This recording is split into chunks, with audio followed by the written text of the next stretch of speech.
జై శ్రీరామ్. 2022 నుంచి 2026 జూన్ వరకు మొత్తం 21 ప్రెడిక్షన్స్ అనేవి ప్రూవ్ అయ్యాయి. అవన్నీ కింద డిస్క్రిప్షన్లో ఇవ్వడం జరుగుతోంది. ఏ యూట్యూబ్ ఛానల్లోనూ ఇన్ని ప్రెడిక్షన్స్ అనేవి ప్రూవ్ అయినవి ఏ ఛానల్ లేదు. మీరు కనుక నన్ను సంప్రదిస్తే కనుక మీ date of birth, time, place of birth నాకు ఇస్తే కనుక మీ కెరియర్ గురించి, మ్యారేజ్ గురించి, ఫ్యామిలీ గురించి, బిజినెస్ గురించి, హెల్త్ గురించి చెప్పడం జరుగుతుంది. కనుక నన్ను సంప్రదించండి. జై శ్రీరామ్. చనిపోయిన వారికి మాసకము, తద్దినము, సంవత్సరికము చేయబడును. మీరు హెచ్ఎల్ఎన్ జ్యోతిష్యాలను సంప్రదిస్తే కనుక మీకు వివరాలు ఇవ్వటం జరుగుతుంది. మీకు లైవ్ వీడియో కాల్లో ఇవన్నీ చూపించడం జరుగుతుంది. ఇది కృష్ణానది తీరంలో జరుగుతుంది. ఇది కుంభరాశికి అధిపతి శని కుంభరాశిలో ధనిష్ట 3-4 పాదాలు, శతభిషం 4 పాదాలు, పూర్వాభాద్ర 1, 2, 3 పాదాలు ఉంటాయి. ఈ నక్షత్రం వారందరూ నేను చెప్పే మాస ఫలితాలు వర్తిస్తాయి. ఈ మాసంలో కుంభరాశి వారికి 2వ స్థానంలో వక్రీచర శని ఉండటం మూలంగా ఏలినాటి శని నడుస్తోంది. లగ్నంలో రాహు ఉన్నారు మరియు 7వ భావంలో రవి ఉన్నారు. ఆగస్టు 17వ తారీఖు నుంచి రవి 7వ భావంలోకి వస్తారు. 6వ స్థానంలో రవి ఉంటారు 17వ తారీఖు వరకు కర్కాటక రాశిలో. కర్కాటక రాశి నుంచి సింహ రాశికి అయితే వస్తారు 17 ఆగస్టు నుంచి మాత్రం. కేతువు 7వ భావంలో ఉంటారు. 6వ స్థానంలో గురువు ఉంటారు. 5వ స్థానంలో కుజుడు ఉంటారు. 5వ స్థానంలో బుధుడు ఉంటారు. బుధుడు 5వ భావం నుంచి 6వ స్థానానికి ఆగస్టు 5వ తారీఖు నుంచి రాబోతున్నారు. మరియు కర్కాటక రాశి నుంచి బుధుడు మళ్ళీ సింహ రాశికి ఆగస్టు 22వ తారీఖు నుంచి రాబోతున్నారు. 8వ భావంలో శుక్రుడు నీచం పొంది ఉంటారు. కన్యా రాశిలో శుక్రుడికి బలం తక్కువగా ఉంటది. దాని మూలంగా సమస్యలు అధికమయ్యే అవకాశం ఉంటది.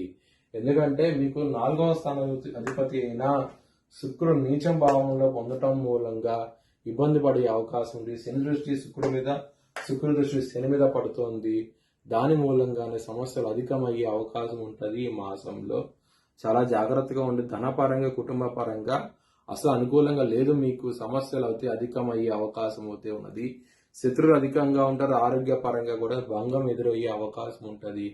చాలా జాగ్రత్తగా అయితే ఉండండి. ముఖ్యంగా బిజినెస్ పరంగా ఆగస్టు 5వ తారీఖు నుంచి ఆగస్టు 22వ తారీఖు మధ్య సమయంలో బిజినెస్ పరంగా పెట్టుబడి అనేది తగ్గించి పెట్టుకోండి. సమస్యలు అధికమయ్యే అవకాశం ఉంటది. కర్కాటక రాశిలో బుధుడికి బలం తక్కువగా ఉంటది. చంద్రుడు, బుధుడు బద్ధ శత్రువులు. చాలా చాలా జాగ్రత్తగా అవుతే ఉండండి. కర్కాటక రాశికి అధిపతి అయిన చంద్రుడు ఆయన శత్రుక్షేత్రంలో ఉండటం మూలంగా బుధుడు ఇబ్బంది పడే అవకాశం అయితే ఎక్కువగా ఉంటది. మ్యారేజ్ పరంగా 17 తారీఖు నుంచి మీకు చాలా బాగుంటది. 7వ స్థానంలోకి సూర్యుడు రాబోతున్నారు. తన స్వస్థానంలోకి సూర్యుడు రావటం మూలంగా మ్యారేజ్ పరంగా ఇంప్రూవ్మెంట్స్ కనిపించే అవకాశం అయితే ఉంటది. 17వ తారీఖు వరకు సమస్యలు అయితే ఉంటాయి. చాలా జాగ్రత్తగా అవుతే ఉండండి. బిజినెస్ పరంగా మాత్రం ఆగస్టు 5వ తారీఖు నుంచి ఆగస్టు 22వ తారీఖు మధ్య సమయంలో మాత్రం పెట్టుబడి తగ్గించి పెట్టుకోండి. మిగతా సమయంలో మాత్రం పెట్టుబడి ఎక్కువ పెట్టండి. మంచి ఫలితాలు అయితే ఉంటాయి.